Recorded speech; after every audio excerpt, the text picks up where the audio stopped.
Hello, and welcome to Think Fit, Be Fit podcast. My name is Jennifer Schwartz. I'm the hostess and creator of this podcast, where we are dedicated to effective thinking through potent exercise.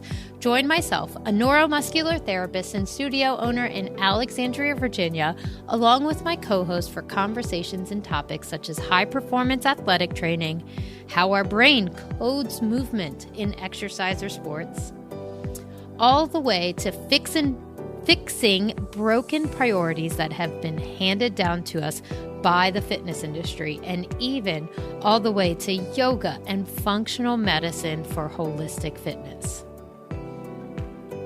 In this show, you will find podcast conversations with experts across the board related to these topics who are inspired by what they do and are passionate about getting it out there to those who are ready to learn.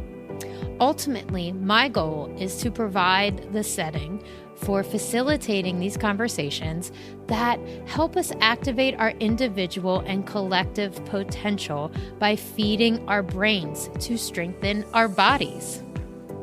New episodes are released on Wednesdays and secondarily on Mondays for 5 to 6 episodes per month. We would love to keep in touch with you via our newsletter at thinkfitbefitpodcast.com. Please sign up for our free newsletter so that you can dive deeper into these concepts and the conversations. I assure you that there is nothing like it in the fitness online space. It would also be my absolute honor to know that you are learning from this content. Please send us an email or leave us a message on our SpeakPipe link at speakpipe.com/thinkfitbefit. I look forward to learning and growing with you as we navigate complicated situations and thrive in our fitness.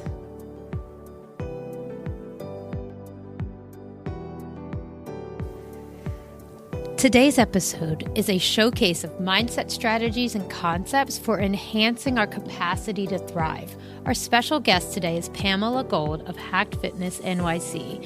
Her beautiful energy and background really inspires me. Pamela has been passionate about mind, body, and spirit optimization from a very young age.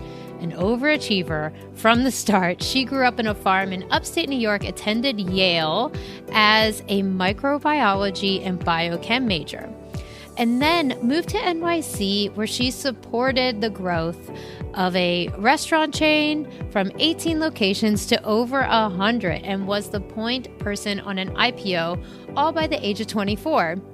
After becoming a mom, she became passionate about physical fitness and wellness and founded Fulfill Fitness, specializing in personal training and nutrition coaching. She then spent 2 years as president of the Beacon Program, an NYC-based behavioral therapy, food, and weight clinic. Hacked Fitness represents what Pamela sees as the future of fitness, the convergence of science, tech, and that teaches us the next generation of evidence-based evolution.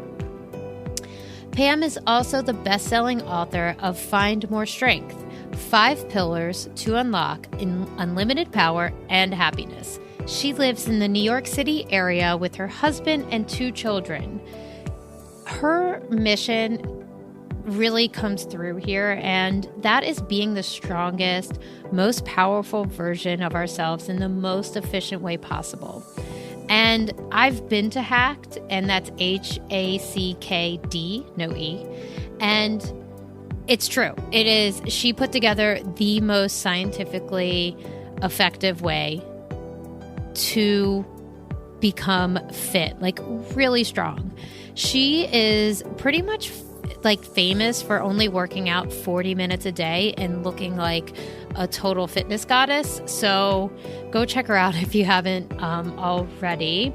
And this podcast was recorded before the launch of her new platform, which is called Portal. And I'm sure we'll hear all about it very soon. Please check her out at Hacked Fitness, HACKD fitness.com, or on Instagram at Pamela P. Gold. So this episode is for you if you are curious to explore the concept of making room for change on a spiritual, behavioral, and physical level. So from a peer-to-peer level, I know this conversation will resonate with several of my friends because I've had this conversation. I just can't get fit, and I've tried all the things that seem reasonable and effective and focused. But on a spiritual level, on an energetic level, on an emotional level, they haven't made room for that change. And that's really where this conversation shines, that we're unpacking that big, mysterious statement. And, from someone who has learned that in a, I don't want to say the hard way, but it was a beautiful way, a beautifully broken way.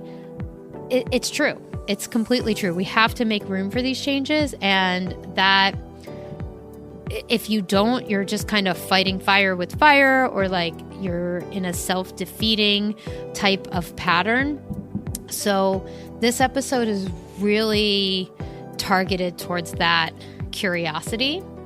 And a trainer could also benefit from this episode if they're interested in guiding clients through behavior changes and they don't have the language. This is a really great start. Obviously, we're not doing some certification or anything like that, but to hear what that sounds like and feels like, I think would be really beneficial to that trainer. And then anyone else, if you are interested in fitness but you're feeling defeated, you can benefit from the tips and techniques that Pam shares today, which includes breathing and integrating a level of oneness and acceptance and confidence that you just don't hear or read every day. This isn't the type of motivation advice that you'll see on, hashtag Monday motivation. No. This is a very personal conversation about how to really make those changes. And honestly, it's so cliche that I get excited for every conversation that I share on this podcast.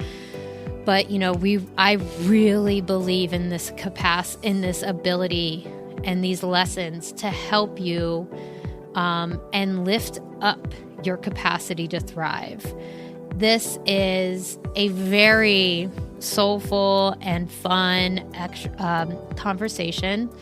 The other topics that we discuss are integrating an energetic expression in fitness. We talk about independent thinking about your fitness journey and making your journey aligned with your spirit. We discuss retraining the brain with body and emotional pain, as well as unrecognized trauma with food choices and fitness choices. I love this concept of being skillful with our habits. That was just such a beautiful part of this conversation for me. And then a big one is that we share some self-development wisdom for the 2020 overload. Hello. And then she also even teaches me about emotional relationships to food and the blockages that can be associated with unhealthy eating and inefficient habits. Okay, and just one really fun announcement is that I'm hosting a free webinar, really a masterclass on how to upgrade home exercise. So I focus on fundamental exercises, squat, lunge, push-up, burpee, plank, and make these exercises more functional for you to increase your strength, enabling you to recover from lingering tightness and maybe even injuries, because that's really where I focus my work in my everyday, face-to-face, mask-to-mask client work, is giving people techniques and exercises on how to wake up these areas of old injuries. So honestly, I just really want to help people understand the connection between our mind, our bodies, and how we frame the relationship with fitness through our thinking. So if our thinking's off, so is our exercise. And I've been doing this in person for 10 years, so I'm taking a stab at this webinar format, and I hope you join us. It's free, and all you have to do is sign up at movementpathways.com, or just sign up for the newsletter and hit reply on the email, and I will give you the link to sign up. And I truly hope to see you there. It will, I don't have the date yet, but it'll be on a Thursday in the middle of the day, Eastern Standard Time. And I really am excited to share this stuff with you guys and my clients, because I really think building a home exercise routine and a really smart way to approach it is a really good plan going forward. I really hate to see people get wrapped up on the idea that they have to go to the gym to get a good workout. Yes, you need equipment at some time, at some level, but not all the time. Like we can work on what we can control, and we can do it at home. This webinar does not require any equipment, any additional bands, but I will talk through some strategies on how to use really simple things at home and just body weight for the upgrade to the exercise. Anyways, sign up at movementpathways.com. You can find me on the web at impactyourfitness.net, at thinkfitbefitpodcast.com, and then on Instagram at Jennifer_Simone_Schwartz. That's my name. Anyways, I really hope you enjoy this conversation and get in touch with Pam. She has some really cool stuff coming up, and it's all about that like effective minimal dose. So all stuff that we can use right now and learn from our couch or, just at home. So have a wonderful week. I cannot wait to hear from you and what you're learning from the podcast.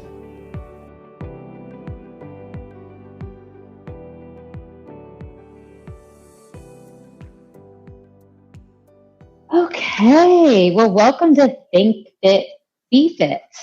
I am super excited because I don't know if I told you this the first time we talked, but since I had learned about Hacked years ago, I was following you. And of course, I went and visited and trained there, and was just so exciting to see such an embodied female and having all like the same toys and the taste. And I was just so stoked by all that. So just wanted to let you know that.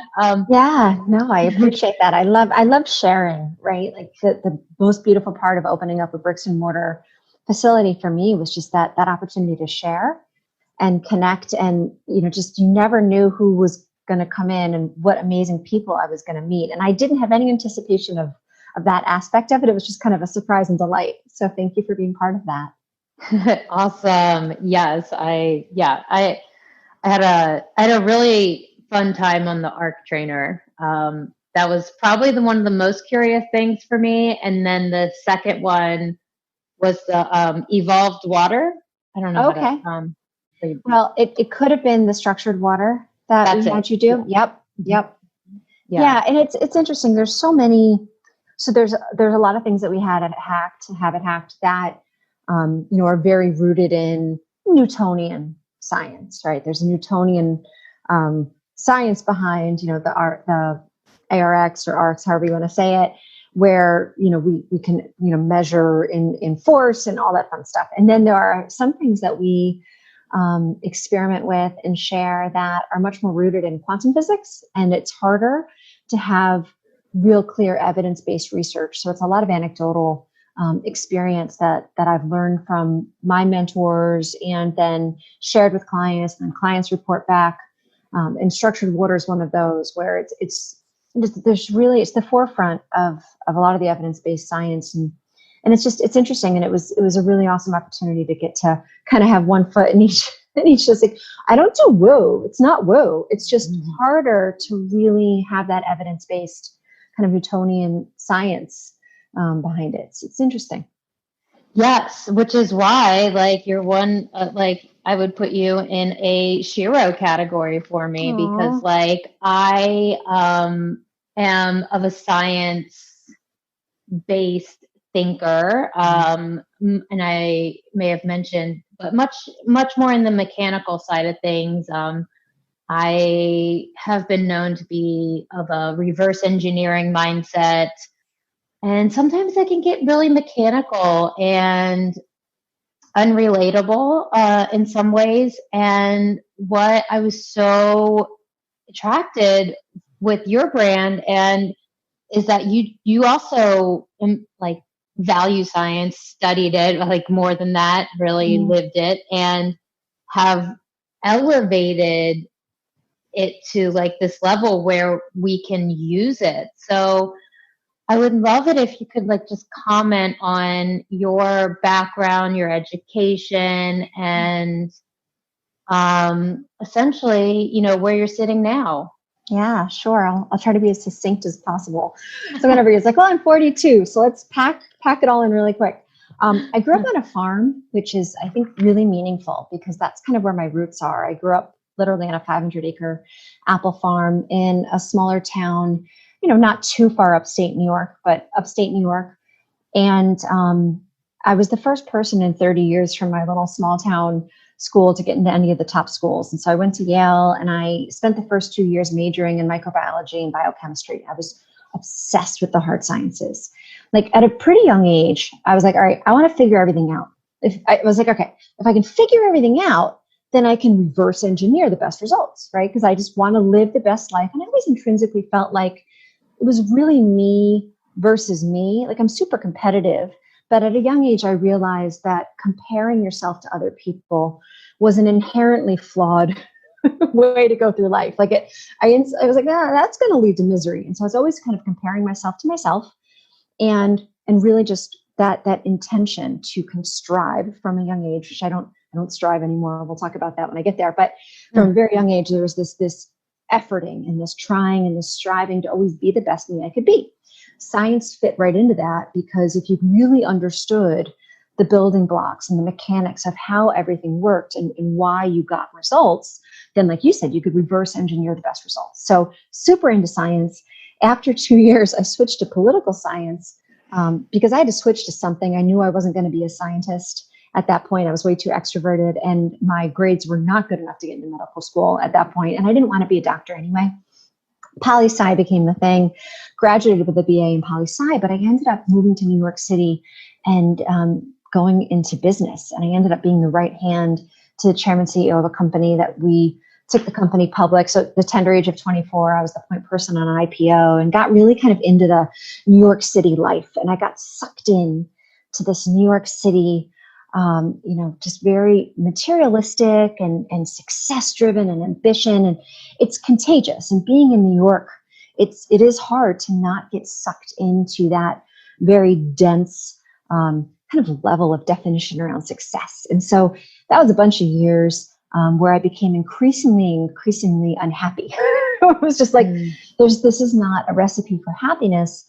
And I got married, I had kids, that was awesome. But a lot of the same challenges in kind of marriage and being a mom, where it's like, I want to be the best me I can be, and something is out of alignment. And so it was after my second child that I got really into fitness because I got this kind of awareness that something wasn't right. What can I do to feel better? And fitness was something that was like nuts and bolts, right? You can go to the gym, get yourself fit. At that time, I was about 40 pounds overweight and wasn't taking good care of myself. So I got super into fitness, and then I got super into nutrition because even though I had studied, molecular biology and biochemistry, somehow I thought it didn't apply to my body. And so it wasn't until I was in my 30s that I studied nutrition, had that huge aha lifestyle shift, really started honoring my body, got in great shape. Then I went to yoga school, and yoga school reconnected me with a very deep knowing I had about energy. Whether we call it spirituality or we call it kind of the energetic field, it doesn't really matter what you call it, but there is something there. And it reminded me of that sensitivity that I had to that, and that knowingness I had around that. And meditation became a huge part of my life. And at that point, I was working out a lot because I had started a fitness company, was training other moms, working out some days 4 to 6 hours a week. So of course, great shape there. But then I went back to work. I got offered a position going back to work, running a company. And suddenly I found myself lucky if I had 20 minutes a day to work out. And so I started working in this behavioral therapy-based food and weight program, which it all comes full circle. You look back and you're like, oh, I see how that was important, because learning behavioral therapy was kind of like a missing link between the physical fitness training, kind of the spiritual, meditative, energetic,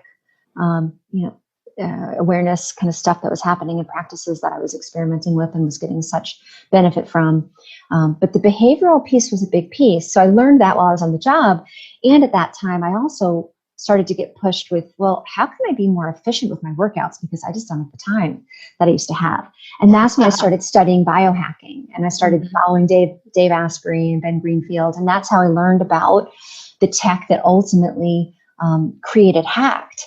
And it was it was a really interesting couple of years where I started having a much deeper connection to meditation, much deeper, one could say, spiritual awakenings, where I started experiencing more of kind of the quantum energetic field. And again, if you're a scientist, even though we can't measure it, you can do these little scientific experiments on yourself. Like, if this, then that. Does this get results? Can I start to trust this deeper intuitive feeling? Even though my brain is like, oh no, don't do that. That's a horrible idea. But if you don't trust it, and then you see that, oh, I could have actually listened to that. And I have a million stories, but it became an inner scientific experiment that was validated for me. And so all these things were happening at the same time. I ended up feeling inspired to write a book. I wrote a book in 2 weeks and left the company that I was working for and started doing coaching. And I created a parenting program online. And it was during that time that I really started to get inspired to open Hacked. And it all happened really fast. And so Hacked opened in September 2018. It really did really well right out of the gate and was doing great. We were featured in the Wall Street Journal in February of 2020. And then COVID happened. And so where I sit now is I'm working on an online virtual coaching program that weaves in all of this. And it's just, it's been a whirlwind for sure. And it's something it's nice to recount and feel grateful and celebrate. So thank you. Yeah, it's my pleasure. What do you think people need to buy into before they reach the place of, oh, my energy does matter? I know, right? It sounds so silly. So we need to, first of all, I think, buy into this self-responsibility and this ownership, right? To really start to notice where we're giving our power away, like wherever we blame anyone for anything, we, make excuses, we allow things to disturb our peace or to trigger us. And so there's a lot of underlying core beliefs that we have the opportunity to start to look at. And just from a very practical living life perspective, right? It's a really good starting point. Just to be like, well, I mean, of course, all of us want to feel better, right? All of us want to feel better, to feel more empowered, to feel more inspired, to feel supported and capable, right? We all want to feel that way. So we can just ask ourselves, start doing some self-research, what gets results? And I think once we buy into that self-inquiry and that ownership, that opens up a beautiful, beautiful garden of opportunity to start kind of planting some seeds and watering some stuff and then seeing what grows and what doesn't grow. And like, I don't want weeds in my garden. I want flowers and fruit and beautiful trees. And it's, so it's, I think it starts with that self-responsibility, self-accountability, and asking about our core beliefs and if they work, do they get results? And just because it was true yesterday doesn't mean it's true today. So being open to that constant reevaluation, which from a scientific perspective, we can look at medicine and tech and every area of innovation. And if people were married to believing that what they thought was true yesterday is true today and is going to be true forever, there would be no innovation, there would be no evolution. So that first thing, just being willing to question your prior assumptions. I mean, if humans could just do that, I mean, just think for a second, the world that we had the potential to live in. And we see it all the time, whether we're talking about political stuff, we're talking about science, our personal relationships, where we get closed-minded, we have sneaky fixed mindset around not questioning our prior assumptions. Yeah. And right now, as we are sitting in this crazy time in history, I'm very attracted to others like yourself that are seeing a call to recalibrate and rebuild. Well, you don't have a choice. It's either that, or you just say, you know what, I'm done. And I don't judge, right? I mean, I don't judge. But you know what I'm reading right now? Did you ever read Viktor Frankl's A Man's Search for Meaning? Oh, yeah. Mm-hmm. I had never read that book. And it's so funny how that happens. And I always know that the timing is perfect. It's just the perfect book to be reading right now. Yeah. And it's not just because it puts things in perspective, because obviously, comparing what we're going through right now with like being in a Nazi camp, it goes without saying, from just a straight up comparison perspective, it's impossible to not feel grateful and kind of have a deeper perspective. But there's also just such a unifying thread of what he took away from that experience, and then his kind of hypothesis around really, what is the point, of life, that's just so relevant right now. Like it's just universal, and it's just perfect timing to revisit it if you've already read it, or for the first time to pick it up, because it's a short book, and it's like, yes, because I do feel deeply connected to a deeper meaning, a deeper purpose, just because I'm here. It's because I'm still alive. I wake up each day, I'm like, still here, another day, and that there is this connection to a deeper meaning. Yeah, that, for me, that book was very transformative. I had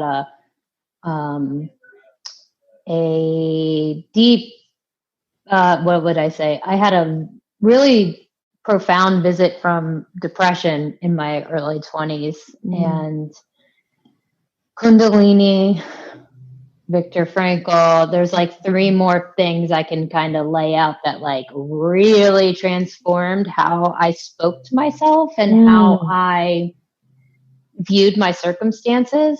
And I'd say that was a major return, a very big awakening for me. And, growing up Jewish and being influenced by, my Polish roots, and, learning about that, it was very profound for me. So it would be a great time to revisit that stuff, because, I see this as a choice point, like a point where we can really harness the pause that we, in our cultural productivity addiction.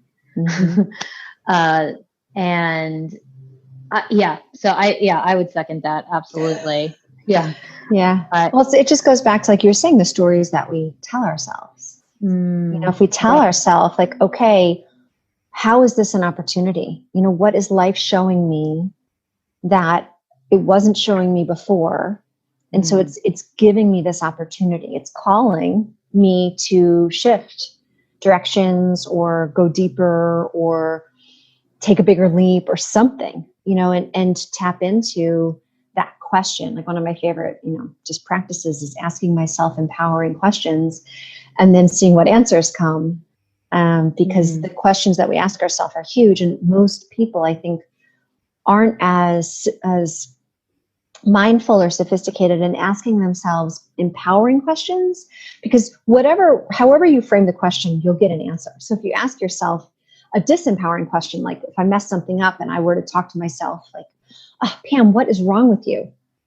Well, There's plenty of things that would come to mind, that I could list out as things that were potentially wrong with me, which is obviously a shaming, dysfunctional conversation to be having with oneself. And instead, to ask empowering questions like, oh, wait, what did I not see? What did I miss when I made that, what seemed like a mistake, which I don't like that word. It's like, because mistake is such a negative connotation. When I made that choice, took that action that had that unintended consequence, what was the thing that I didn't see? Or wait, this isn't the first time that I found myself experiencing this seemingly stuck loop. What am I not seeing? What am I not learning? What am I missing? And you'll get an incredibly insightful answer. I really want to tie a bow on that. There's that conversation is part of what we accept as the fitness conversation.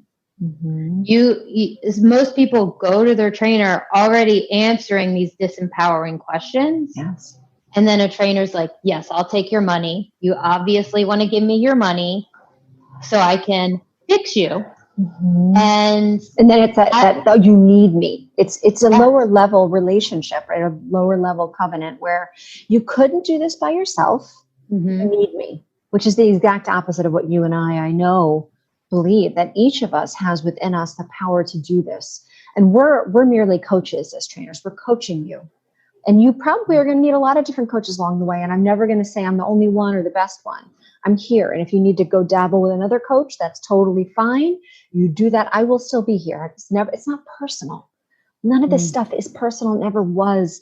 And unfortunately, much of humanity is still stuck in that personal separation, which is a dysfunction where we're experiencing the separation and we feel like there's something that's not enough, or we're not capable. We don't have that self-efficacy, that empowerment on our own.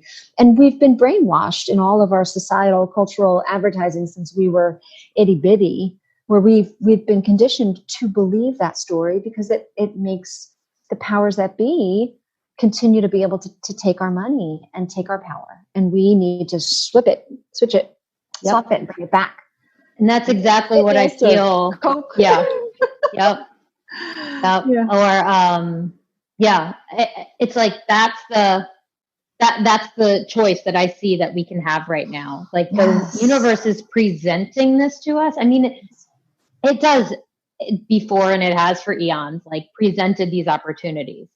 But this is a big one. Tsunami one. Yeah. This is undeniable. It's like I don't know anyone who in some way, shape, or form hasn't been pushed, stressed, stuck. Like there's something major that this has been a catalyst for, that's been undeniable, and it's shaken everything up. Like all the structures that we were relying on or had this illusionary kind of attachment to making it feel like we are safe and we know what's going to happen and we've got it all under control. We've got it under control. No, and we were never meant to. We're not meant to have it all under control. This is a dance. This isn't a control. Life isn't about control. Life is about whether you say a dance or it's a partnership, a play. There's something else. Orchestra. An orchestra. There's a lot of artistic terms we can use, which I think is but most of us, because we have unhealed trauma, unhealed trauma, and there's part of us that doesn't feel safe.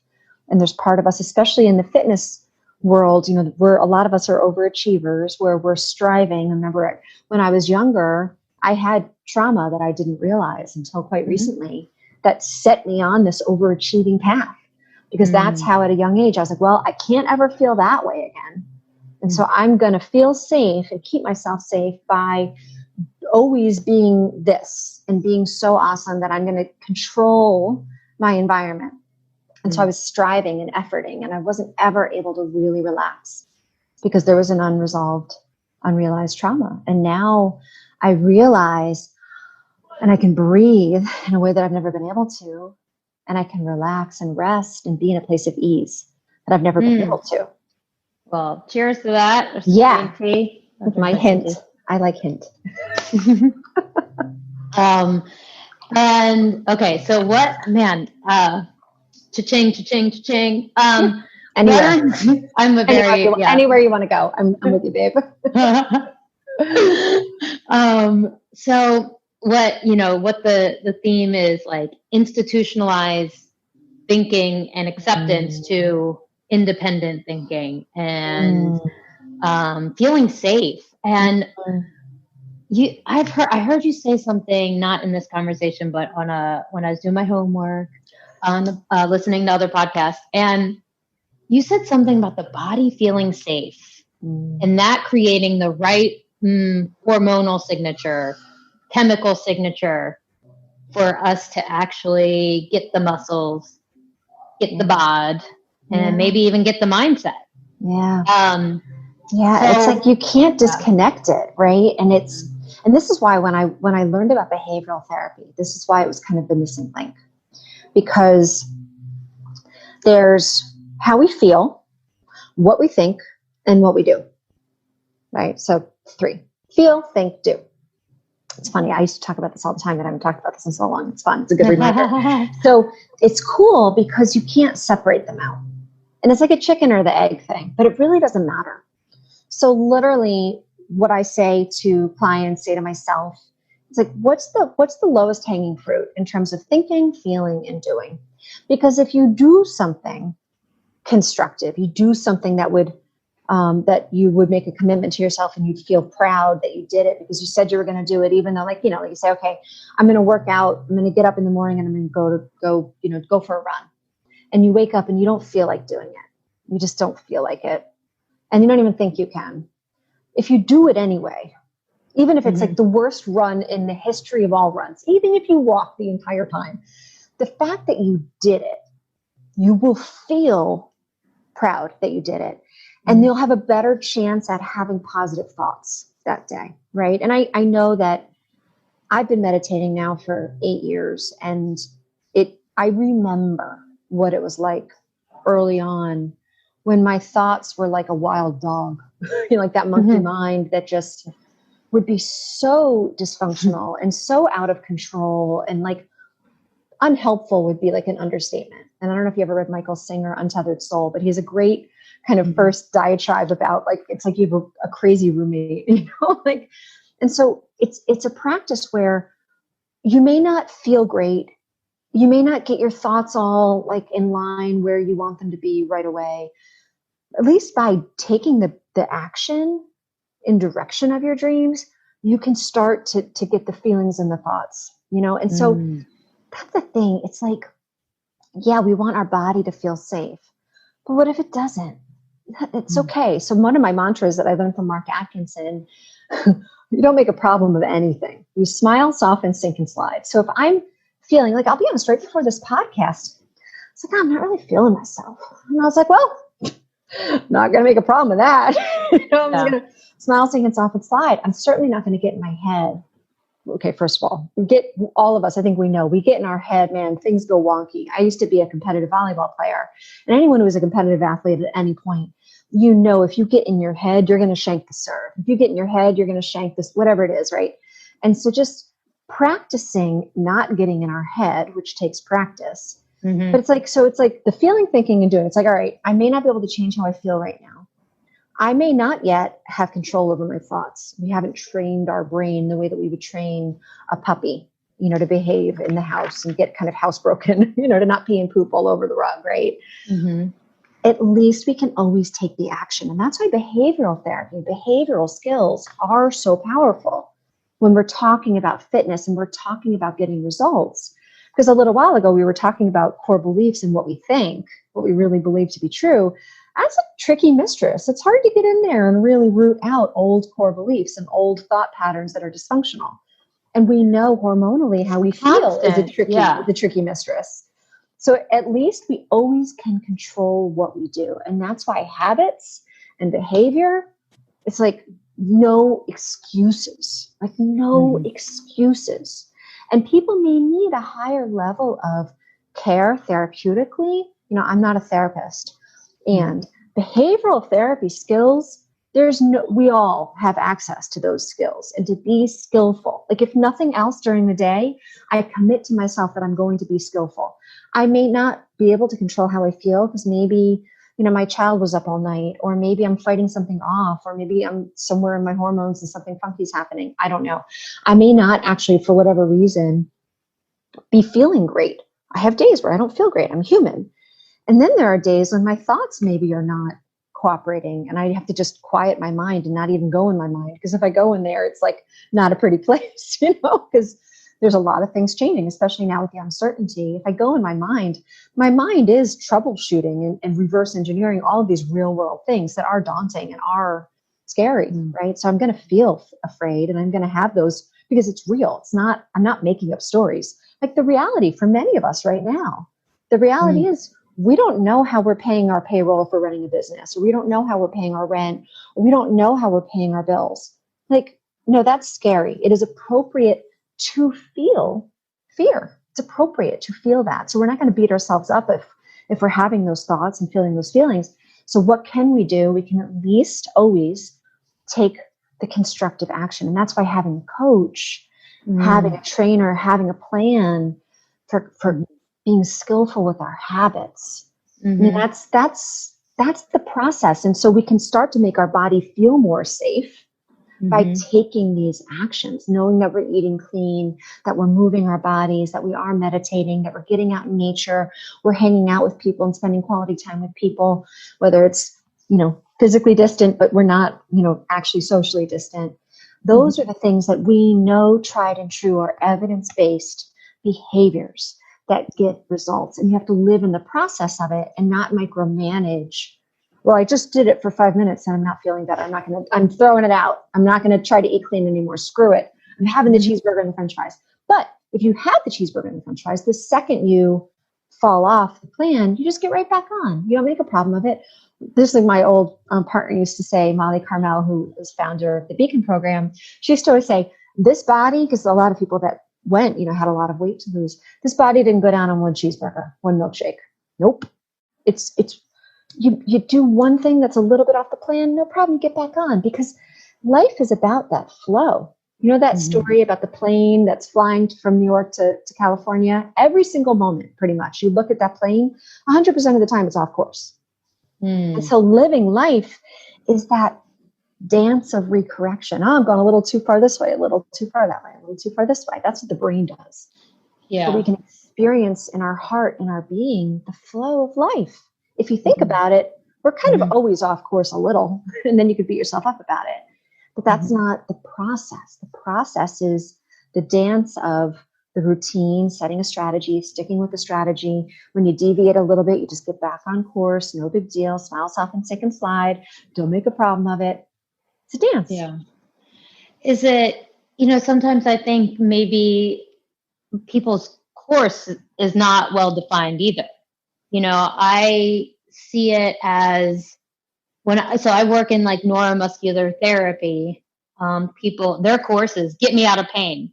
Sure. I'm like, well, I don't work that way. And I don't. And I work on stabilizing one joint at a time and showing the client that once you do that, the body has more tools. But they still, they might not still get the message, and they might still be on that course of get me out of pain, get me out of pain.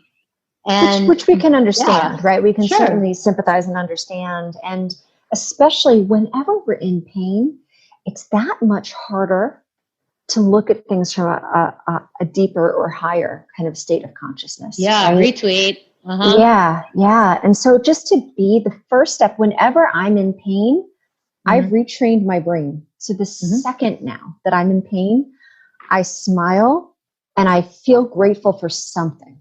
Like I don't even have to think about it anymore because I've been practicing it for years. So now it's like just completely rewired. If this, then that. Every time I'm in pain, I smile. I feel grateful. The other thing I started doing as a kid is I count to 10. Whenever I'm in pain, I count to 10. If it's physical pain, right? Like if you bang your shin or something. Breath. If I'm in pain, I take a deep breath. And I keep taking deep breaths, because we know when we are in pain, it impacts our brain. We go into the amygdala and we're in fight or flight, and we don't have access to the frontal cortex. So we don't have access to a higher, kind of more cohesive set of decision-making trees, right? It's just like, just get me out of pain, because it's a desperation. It's a survival moment, and we're meant to survive, which means just this thing that feels like it's threatening my very life, which is a great conversation because there's physical pain, there's emotional pain, right? Yep. And we have been wired to react to emotional pain in the same way that we react to physical pain, which is this urgent fight or flight, immediately make it stop, which is not functional when it comes to emotional pain, because emotional pain isn't saying, hey, move your hand off the stove, you're going to burn your skin and you're going to potentially die.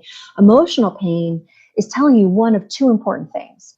One, there's something external that's out of alignment with your inner value system, and you need to make a change, right? And that pain then spurs anger, which gives you the energy to hopefully then, out of love, make brave, bold, compassionate action to adjust the relationship of what's going on externally. More often than not, I find that the emotional pain is showing me where I'm disintegrated from something that's actually happening in reality. Because most of the time that I personally experience emotional pain, it's old. It's not actually from the moment, and my brain has been conditioned to make up a story about what's happening in the present moment that actually makes no sense when I actually look at it. Like, you know, someone on the street does something that feels disrespectful or feels inconsiderate, and it's like this, how dare they, you know, maybe reaction, or this feeling of like, what? And then if you have the spaciousness, you can see with a compassionate lens that that's not actually what's happening here. You know, what's actually happening here is that person is juggling 15 things too, and is in the weeds too, and isn't actually, you know, aware of that. And it wasn't personal that they just bumped into you. And actually, maybe they bumped into you, which woke you up out of something and was a gift to you. And how was it? Because going after that person and attacking that person for being disrespectful or inconsiderate, that doesn't make sense, you know? And so that's the thing about pain. And when you're talking in your practice about supporting people from this deeper kind of holistic, systematic kind of system level, you know, it may be hard for them to find that trust and that vulnerability and that patience and that grace, which is totally common when people are in pain. Yeah. I love the word spaciousness that you use. That's really cool. That's what I experience from meditation. Yeah. I experience a spaciousness in my inner world. Mm-hmm. So when I feel pain, there is this spaciousness where I don't know how much older I am than you, but there was this show when I was a kid where it was like this teen witch, and she could put her fingers together and kind of freeze time, and everything would freeze, and then she would be able to kind of problem solve and like fix whatever the situation was that went wrong. Mm-hmm. And that's really how it feels to me, that like there's this spaciousness where it used to be bam, bam, where someone would say something and I would just get angry and fire off some sort of, you know, snarky kind of bitchy retort. And now it's like, bam, feeling angry. I'm aware that I'm feeling angry. I'm aware that this situation is something that I need to pay attention to. Let me tune in and see what's going on in me, what's going on in that person, what's going on in the full context of the situation, and then I'll respond. And it seems to happen in this weird kind of time-space bending place where it still happens in real time. It's not like in the beginning, maybe I paused longer, but my experience of it is there's this spaciousness in time that helps me maneuver with more grace. Yeah. Ooh, that's amazing. You know, so how do you teach this to people? So the first step is a conversation around mindfulness and what mindfulness means. So I'm sure you have your own definition. And one of my favorite definitions, because I think it's kind of funny, is that it's all about paying attention. And you're only paying attention when you're paying attention to your attention. Which sounds ridiculous, but that's what mindfulness is. Being aware of what we're paying attention to.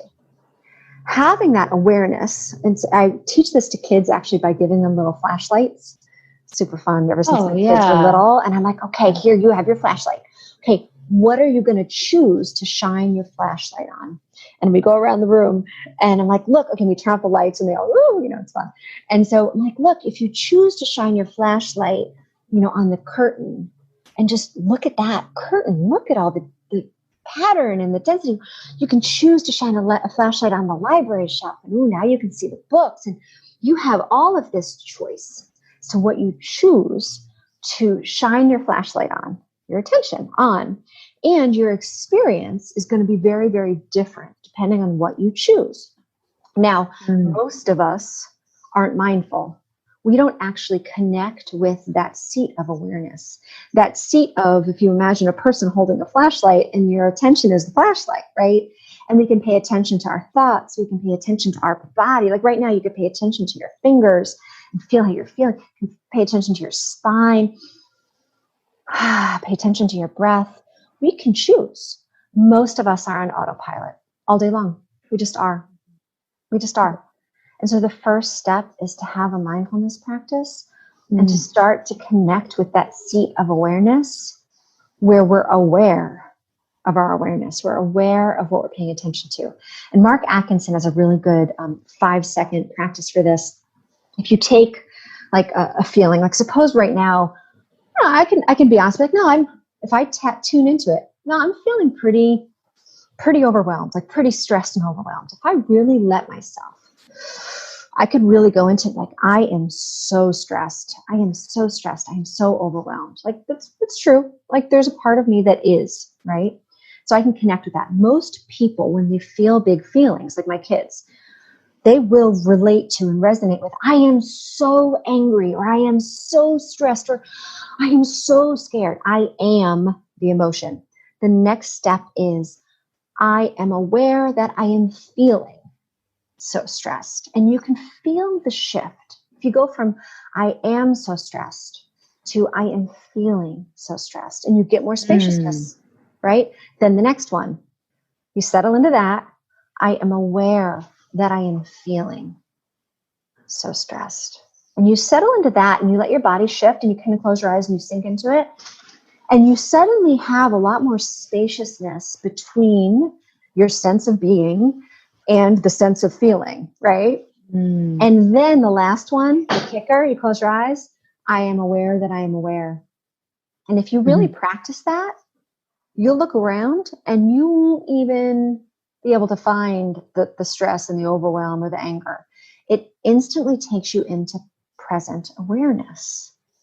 And then you realize who you really are is that seat of awareness or that witness. The I am. I am that, which is shining the flashlight of awareness on all that is. And so the practice is some really simple techniques like that help people experience it, because we've all felt it, whether it was looking at a sunset, when our baby was born, great sex, hey, whatever. We've all experienced that presence. So we know it when we feel it. And it's like, all right, well, I know what you're talking about, Pam. How do I rewire my brain to go to that place and live from that place? And then that's just practice. And so you set up the habits. Most people, I say 3 times a day, put in your calendar, mindful breath exercise. It could be peace begins with me, just 5 times peace begins with me as you breathe. It could be box breathing, inhale, hold, exhale, hold. Brings your attention back to present awareness. Breath is the link between this energy and this awareness and our body. So it's the breath is a great tool. And do you use that in you use that as a tool, it sounds like, with your clients, easily, breath. Because as we go through our day, are you aware of your breath? Are you aware of your breath? So if you just put in your calendar a reminder 5 times a day to pop up in your calendar, am I aware of my breath? And just bring your attention back to your breath. If you start doing that 5 times a day, you're literally rewiring your brain. We have neuroplasticity. We now realize that what we experience, what we practice is literally rewiring our brain. It's creating new highways.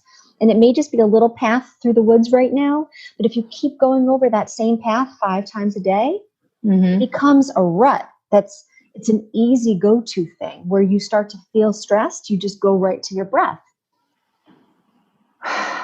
And by taking some deep breaths, deeper inhales, and then sigh, let the exhale out, let it go, you will feel a biochemical shift in your body. Yeah. I mean, I know that feeling well because it's a practice. It really is. It's something that, I use in the morning for sure. And I mean, I would probably say I use that 3 times a day if I had to, because, it's a centering that I do before a workout. I'm doing that in between clients now because taking on clients has become a much more mindful practice for myself. And in the morning, I use something like that, and I do something called outcome journaling. What is my outcome? What is happening today? And it's just, it keeps me on course, and it keeps me from jumping to conclusions because I'm love that. That's my. I know our brains, man. our brains. You know what? I had a Sonia Coquette. She wrote a book called Trust Your Vibes, but I saw a talk she gave once where it was great because she used this analogy of having a pet dog, and that's our ego. And so, because I had a kind of love-hate relationship with my ego, this egoic mind, which, got me in a lot of trouble, this jumping to conclusions, making up stories. And I was like, will you just lay the fuck down? And then you get in a fight with it, which is not functional, right? And so she used this analogy or story where if we think about our egoic mind as a pet dog, and everybody's got their own. And at first I thought mine was a golden retriever because I grew up with golden retrievers and I love golden retrievers. But I realized mine's one of those sheepdogs, that is so fast and capable. And the thing about a dog, they love us. They have the best of intentions. They care. Everything they're doing is out of love and care. It's just that they're dogs and they don't know the difference necessarily between the mailman and an intruder. And that's why we, this witness part of ourselves, can pay attention to what the egoic mind, AKA our trusty pet dog, is up to and be the witness of what is true. Is it true that knocking is a threat that we need to get all amped up about and jump to the conclusion that this person meant it this way, or this is going to be something that's really awful, or we have to get into that heightened state? Or we can breathe, thank our egoic mind / trusty dog for pointing out that there was a potential threat. And no, we're cool. We're cool. We're cool. I like the trusty dog. I haven't heard that. I like it's helpful because I love dogs. And it's yeah, lay down, sweetheart. No, it's not time to play right now. Yeah. It's kind of how some people would use an inner child analogy too, but I've noticed you've used some really interesting phrases. I'm wondering, have you studied NLP, or is this part of the behavior psychology side of you? It's funny. I've never studied NLP. I've been exposed to it a little bit. And what I've been told is that I use it naturally. Yeah. So I'm that's what I'm picking up on. Yeah. Yeah. And I don't know how I know it. And even Mark Atkinson, who I've studied with, one of my friends was he uses tons of NLP. And I'm I don't know what and I literally had never heard NLP before. And I looked it up. And then I was studying it and I was I think I do this. I was I think I do this. And I think what my hypothesis is that we're all energy, right? And so our voice is sound, energy, sound vibes traveling, right? And words mean certain things, and the tones with which we use them and the way that we pause and all those things, it's kind of energetically weaving a gift and weaving a message. And so I think the study of NLP is really cool. But I think a lot of the stuff that I've been exposed to over the years, it's like, okay, I think a lot of people just do that intuitively, and who knows why. And it's cool to study with masters and learn some of the techniques, because it can help certainly all of us be more effective at whatever it is that we're, hopefully doing in a positive way for the world. Like, I know that some people use NLP, like in sales, and, I'll use the word manipulatively, which isn't my favorite word, because in some ways everything is manipulative. We're weaving, and when we're healing people and we're working with clients, we're manipulating them. But manipulation in of itself makes it sound like there's a negative connotation, like there's an egoic kind of agenda. It's an agenda. You don't want to be known for it. Well, it's like it's using. But the thing, I think that the real distinction is that it's about advancing a person's agenda, as opposed to being connected to a collective greater good. I know you and I share this vision of a collective greater good, where the healthier each individual person is, the healthier the collective is going to be. So we both are really passionate about health and fitness and wellness and well-being, because we know that that's going to ultimately be the tipping point for peace, for this collective well-being.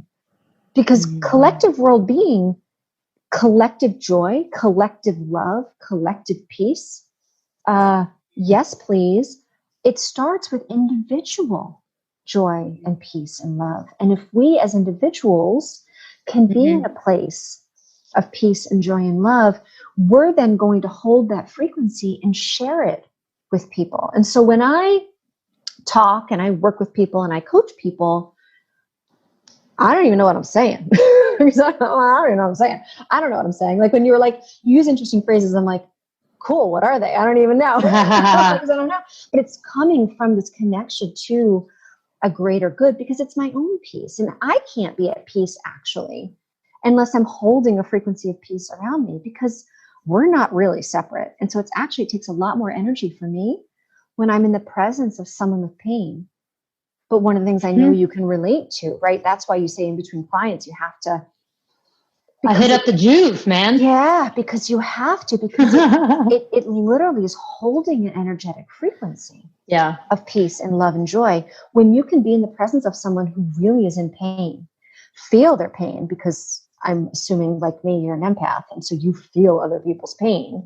And then you are feeling the pain, holding peace and love and joy while feeling the emotion of, or the physical sensation of, pain. And so that's when you were talking about the witness, and when we're paying attention to our attention, I'm simultaneously keeping my attention on this energetic field of peace and love and joy. And I'm holding myself to that standard, while I'm also keeping my attention in whatever is happening three-dimensionally with a client, or with a sudden, an emergency situation. I've had weird experiences. I find myself in crisis situations, where I'm called on to, like, a choking child, and I end up like having to save her life, or coming upon the scene of a bicycle accident, and there's someone lying in the, in the road, their head cracked open, unconscious, and I just end up being the person who is there stabilizing the situation as they come to, and they're terrified because they don't know what happened, and waiting for the ambulance, keeping them calm, and holding their energy to keep them calm and feel supported and vulnerable with some person they just met. And they're literally have amnesia. I find myself in those situations, which it's like practice of holding that energy field of peace and love, which goes back to Viktor Frankl and Man's Search for Meaning. When you find yourself in extreme situations where you're robbed of all external capacity to engage in some of the things that maybe we would have said were the meaning of life, maybe creation, freedom of expression, freedom of choice, right? Of actually what you do and where you go, basic human dignities, having all of that robbed, and yet still connecting with something that is worth living for. And what is that essence that you connect with?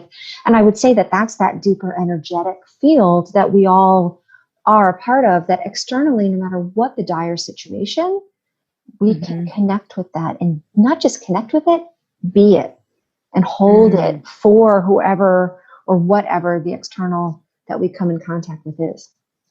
That's awesome. Full body, like, fuck yes, happening. Yes. Here. Yeah. And then it's like, and then you feel it, right? Then you do have kind of seemingly superhuman strength and capacity to overcome pain. Like the stories of people that, ran marathons with like one broken leg. And you're like, what?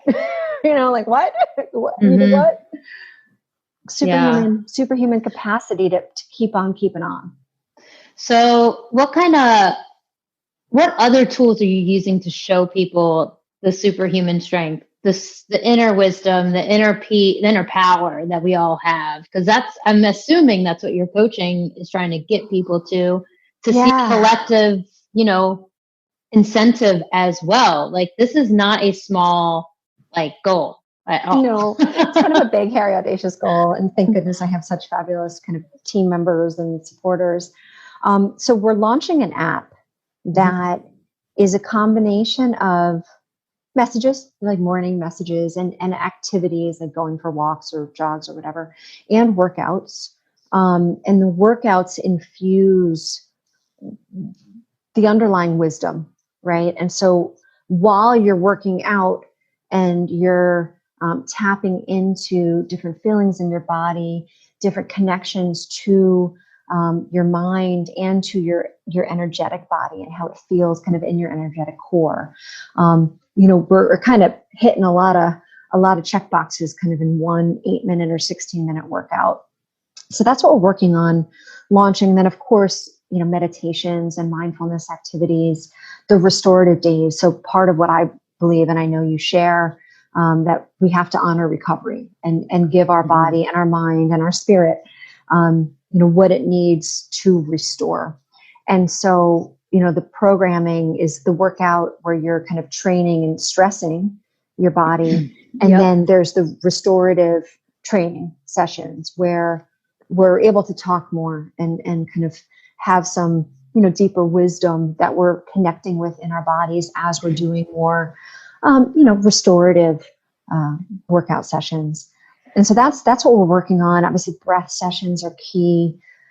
We do a lot of journaling, and we do a lot of interpersonal effectiveness skills, and then intrapersonal effectiveness skills to really tune into our relationship with ourselves, our relationship with life, our relationship with nature, our relationship with Earth, Mother Earth, as silly as that sounds. There's an energy that the Earth has that if we can tap into and feel connected to, that we're honoring that and caring for that and being sustained by that. That's a thing. Like grounding is a thing. Like standing outside on the grass, barefoot, staring up at the sun for 15 minutes. That's a thing. The audience is not unfamiliar with that. Yeah. Last week, we had a physical therapist that uses tuning forks, the biofield. Yeah. And, light, we talked about grounding Yeah, it's a thing. And so, if people have access to the Juve, red light photobiomodulation, great. If you don't, you have access to the sun. Like part of what I'm launching right now is there's a no excuse, journey here. There's a no excuse program. So even if you have zero equipment, there are free binaural beats. There's tuning forks. Yes, the earth. Yes, the sun. Yes, hot and cold contrast, therapy, the hot shower, the cold shower. There is a laundry list of no excuse practices that we can drip in with this program and lead people through. So if you give people, 50 new habits in one day, that's obviously not going to be an effective lifestyle transformation. They'll be like, F you, crazy lady. But there's a journey where you just start layering these on. And then of course the nutrition and, the mindset practices, all of this stuff is a thing. Yeah. I mean, the nutrition falls into place when you have the access to the full body fuck yes. And you understand that eating and kind of having a moment of gratitude for your food is part of the digestion process, right? And then the nutrition the stuff falls into places. It does, but for some people, it's really hard because for some people, their relationship with food is so deeply wired with their relationship with their parents and their relationship with life. And it's such a deep, deep block, a deep wiring that happened really, really early on in childhood, and they can't see it. And it makes behavioral change particularly hard. There's like this big, you're like, oh my God, I'm so self-aware in so many areas. And when it comes to food, it's like someone just knocked me over the head and like blindfolded me, and I don't even know what happened. You know, like it, and that experience, and there's so much shame and guilt and fear for people that have that relationship with food. And I have deep compassion for that, and patience and grace, you know, for that, because of the 2 years that I worked with Beacon, you know, I didn't have that. It was actually incredibly easy for me to change my behavior around food, although I still have moments and I slippery slopes, and, you know, I'm still, you know, sometimes I get bored, or if I'm not really, really diligent, I'm human, right? And that's why mindfulness is so important. I go like this because all these things I always have, they're little mindfulness reminders. Like it reminds me, am I paying attention? Like, what am I putting in my mouth? Why am I putting this in my mouth? So that's the thing about people's relationship with food. I find that for a lot of people, if they're not paying attention to interpersonal relationship skills and intrapersonal relationship skills, how they feel about their relationship, particularly with their mother. There's a lot of research that food has a lot to do with your relationship with your mother. Oh my gosh.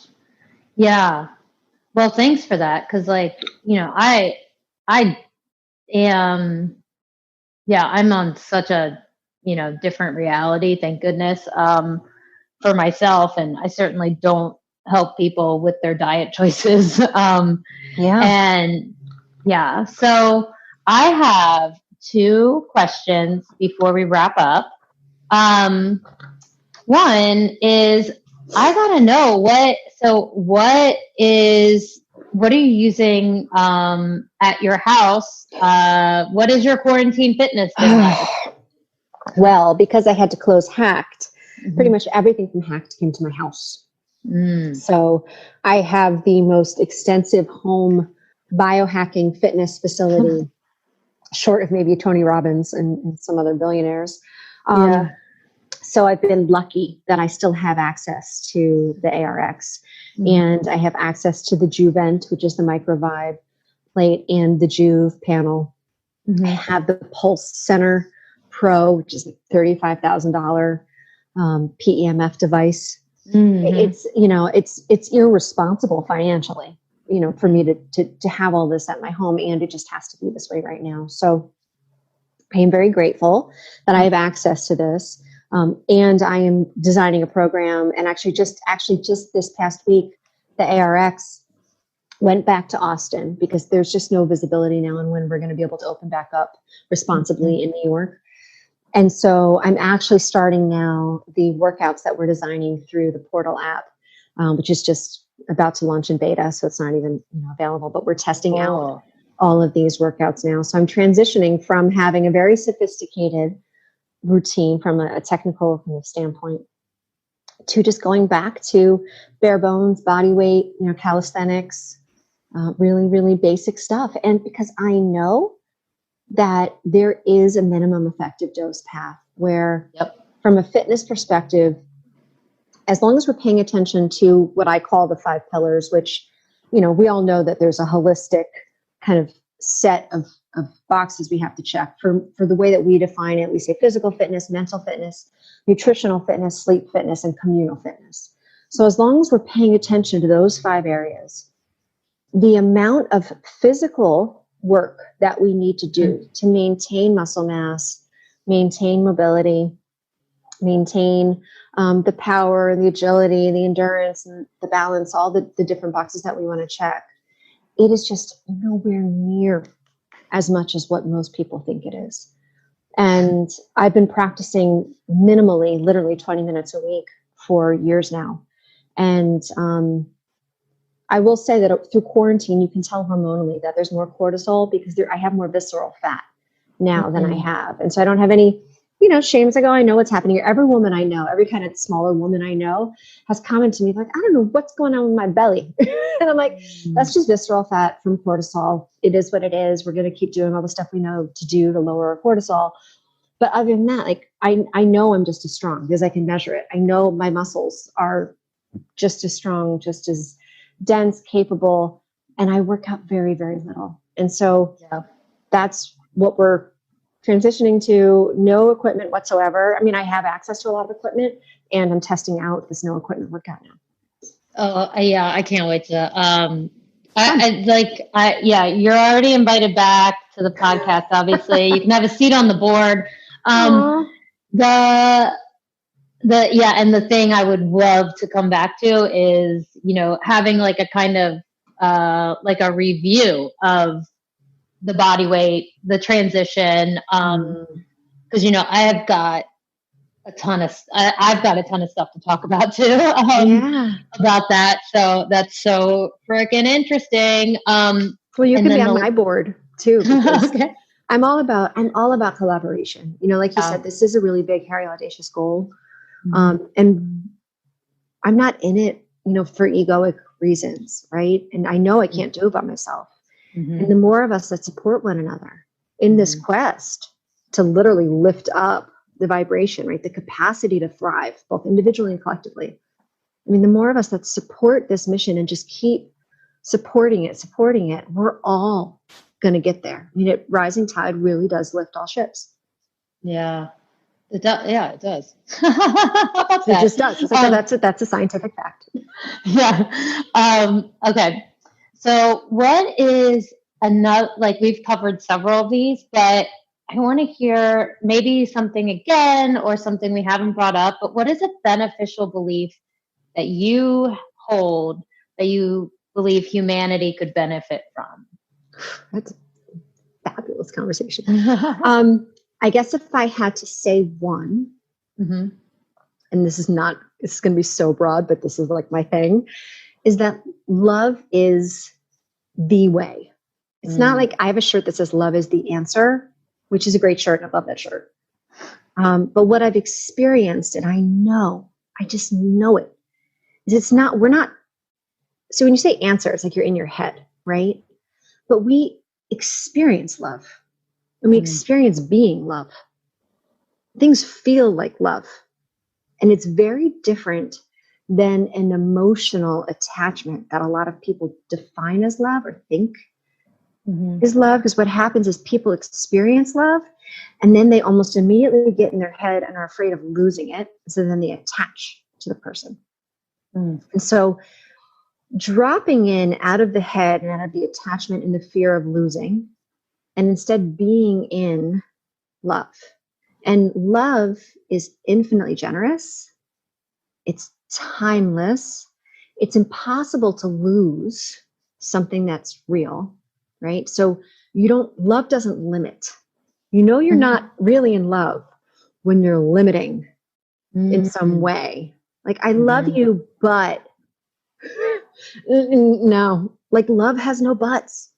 Yeah. Love has no buts. So love is the way, and connecting with it, being it, trusting it, even when it feels scary, especially when it feels scary, and dropping into that.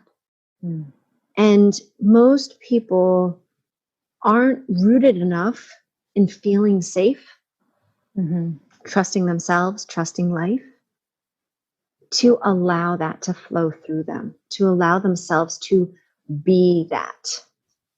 And the more of us that practice that, even if it's just, on a little bit and then went off again, on a little bit, up, went off again, just showing up as love, which it can be like lollipop moments. There's a great TED Talk. It's like a 6-minute story about a lollipop moment where a guy just literally gave someone a lollipop.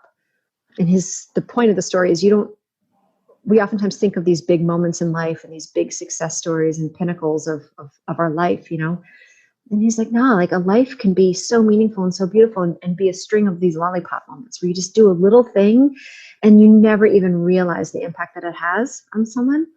So there's this infinite capacity to have these little moments where you just show up as love.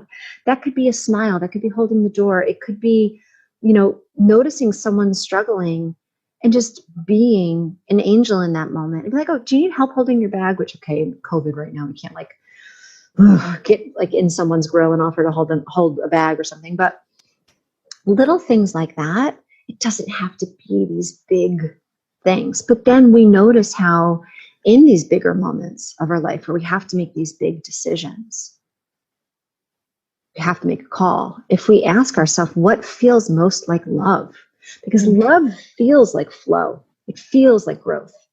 So something will feel more like life, like expansion, like love feels like expansion as opposed to contraction or constriction, right?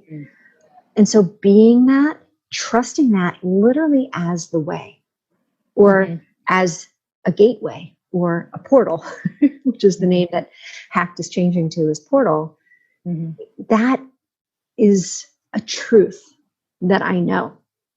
And if I could say one thing, just try it. Don't take my word. Don't take my word for anything. Try it for yourself. See how it feels. Yes, it feels scary. It feels vulnerable. And they say, like, if you knew you couldn't fail, what would you do?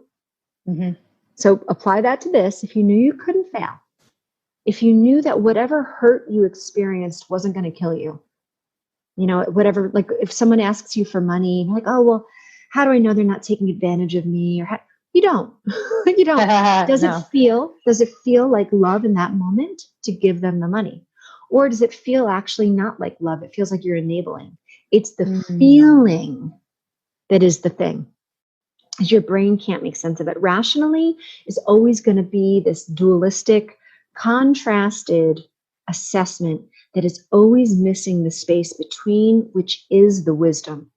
So our brain is helpful. Ultimately, it's best to not be in our brain as much and to hang out in that witness. And when you're hanging on that witness, shining the light of your attention, when you're being the witness, what feels like love, what feels like expansion. That's awesome. Yeah.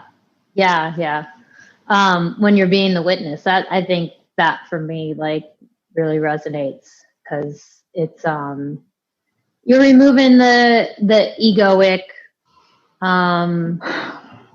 love me, neediness, if you will. And you can also use the term energetic core.